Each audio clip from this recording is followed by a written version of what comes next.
first. Hi guys, I have great pleasure in bringing to you Oliver from Skateistan. He is dialing in from Germany and familiar to a lot of people in what Skateistan has achieved in a relatively short time, and has varied awards as Oscar-winning documentary films around Skateistan and Laureus Awards. Good morning, Oliver. How is Germany this morning? Good afternoon to you. Things are going well. Awesome. Thank you for making time and joining us. What is a young man from Australia, Melbourne, doing in Germany, running such a great NGO such as Skateistan? Tell me about it. Yeah, that was quite a journey going. Ending up in Afghanistan in 2007. I followed my girlfriend there actually for she got work in Afghanistan and I ended up there. But of course I brought my skateboard along, and kids in Kabul were just absolutely fascinated by the skateboard. And I was really interested because girls were interested to skateboard, and that really got my interest going. And we had these small little sessions that started on the streets of Kabul, and yeah, it's grown into a global organization, and we've got our headquarters are in Berlin in Germany. Fantastic. I mean, I'm familiar with first-hand experience of your school in Cambodia, in Phnom Penh, and your GM there, Tin. What does a Skateistan school look like? A Skateistan school is essentially a school that has a skate park that is part of it. And the children can use these different spaces for creativity-based curriculum. There's certain kids are really strong in the skate park space. Some kids are strong in the classroom. They develop, they learn from each other. And what's really important about our spaces are that they're safe spaces for kids. A lot of these kids come from very vulnerable backgrounds, and having a safe space is absolutely essential for their growth and for their learning. It's one of the things that people talk around skateboarding, and how partly it's diverse, but also it's welcoming to the more vulnerable people within the community.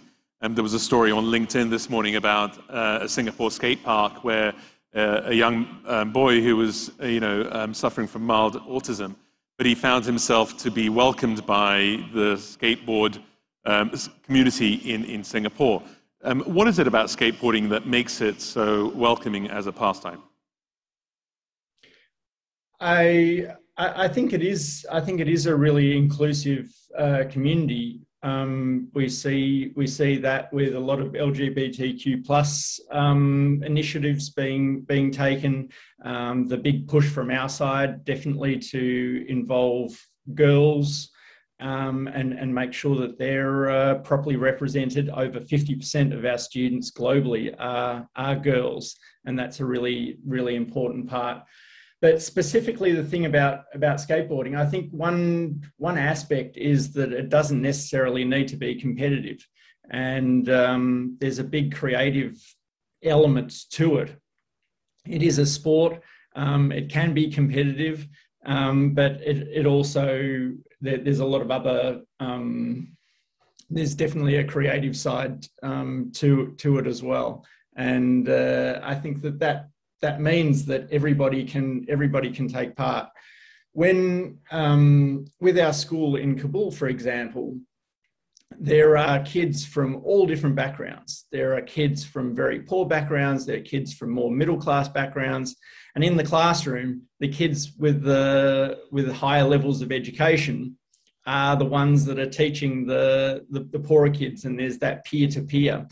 In the skate park, it goes the other way around. The poorer kids, the kids that come from a more vulnerable background, are the bigger risk takers, and they become the better skateboarders faster. And I think a really wonderful thing about sport in general is that it can create this level playing field. And skateboarding was something that was new for every kid in Afghanistan. And so it didn't matter what background you had a chance to take part and be involved. And we also have large programs with deaf children in Afghanistan, as well as in Cambodia. And all of our educators have learnt sign language to be able to work with these kids. So I think it's, yeah, the skateboarding community is definitely very, can definitely be very, very inclusive. And I think that's an exciting space to watch also for other sports, because inclusivity really matters. One of the things that I found fascinating about your work is not only what you do through Skateistan, but also the platforms that allow a lot of other social enterprises around skateboarding to have both an access to resources and a voice. Tell us a little bit about the Good Push Alliance. So a couple of years ago, we started the Good Push Alliance, and essentially, since starting Skateistan, lots of other social skateboard projects have popped up all around the world, and they look to us for advice. And we were always going at 100%. We didn't always have the bandwidth to be able to then we wanted to help, but we didn't always feel like we could. And then at a certain point, we thought, well, everybody's asking for it.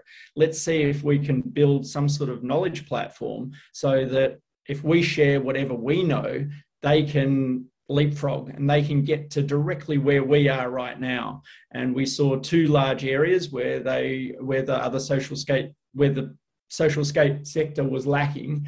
That was in monitoring, evaluation, and learning, basically the data collection part of what the impact of the social project is, and in child protection. And these were two really essential elements that each of these social skate projects needed. So we focused in on that, but we've built out a whole platform, and now there's 600 social skate projects that are connected to the Good Push Alliance in 70 countries.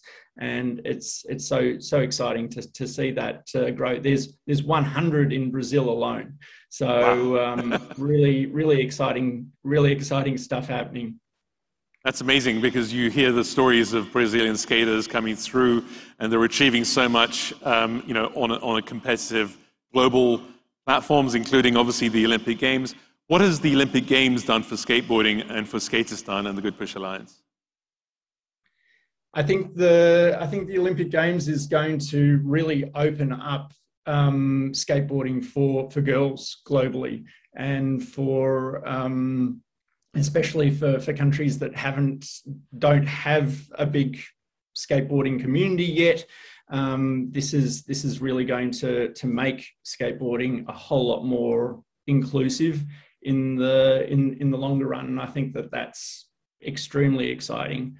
There is that competitive element to the Olympic Games, and that's one part.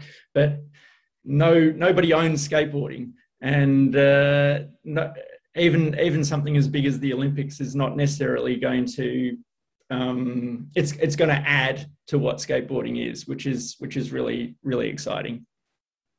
To have come this way, you must have had support of a lot of notable supporters along the journey, from those first boards that you received when you were in Kabul so many years ago to the recent membership of your advisory board.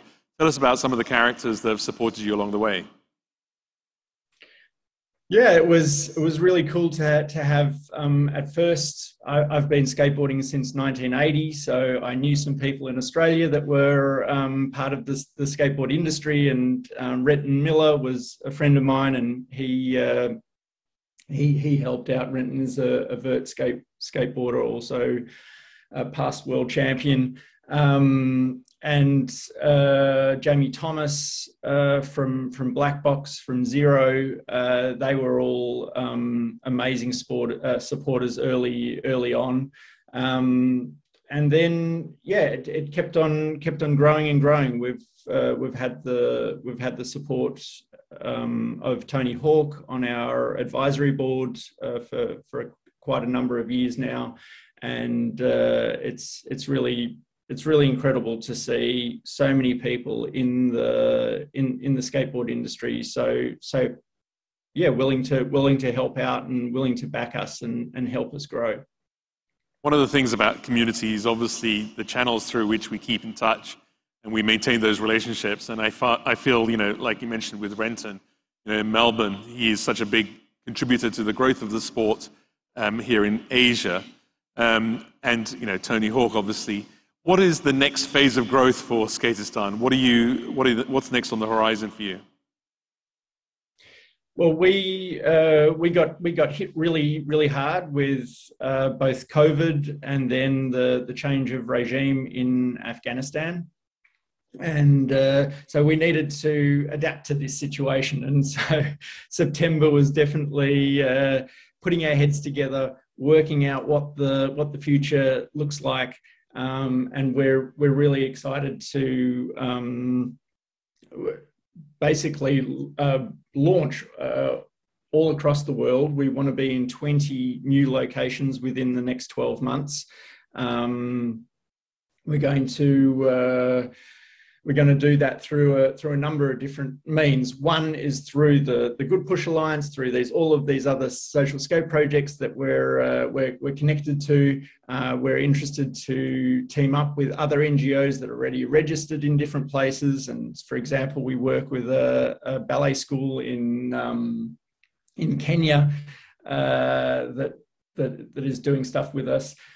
We've got a small project with a secondary school and a primary school in South Africa. So we're very interested in how we can enter into that regular school space and curriculum. And we've always worked with